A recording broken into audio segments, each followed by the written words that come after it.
Mga kaibigan, blessed amazing evening po. Ito po, bibili po ako ng manok para sa dinner time. Ito po, dito po, pili po ito po yung sisig lechon Ralph. Yan po yan. Dito sa Kalulot, malapit po sa Paxson. Yan po yung mga tinitinda nila mga kaibigan. Yan o.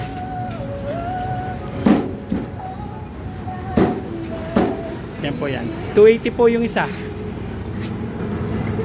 Discounted na po yun. Meron din po siya ng liempo. Ngayon nyo yung inihaw na lechon manok. Merong pritong manok. Ito po. Yan. Masarap yung sauce nila dito. Sauce pa lang, ulam na. So mga kaibigan, ito po. Medyo malami na pong gabi, mag-alas 9 na. Dito sa aming barangay. Ito po yung area po. Medyo marami po kasi nagtitinda manok po dito mga kaibigan na talaga pong makakatipid ka kung bibili ka na lang po. Dito po yung daan. Yan. Paikot po, marami din dito sa Mercury, ay mga pharmacies. Yan mga yan. Grocery sarado na yun. Kaya bukas alas 9 na, pero meron pa rin nagtitinda. Manok yan. Magbabayad na po tayo. 280 times 3. Ito. Na?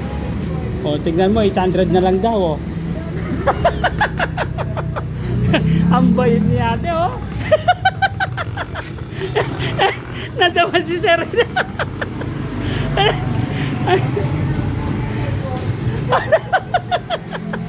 Ito, oh, naka-discount ako. Ito mga kaibigan, tatlo po yung binili ko. Kasi walang kanin, puro ulam na lang, kakainin. Hello po, kaway-kaway.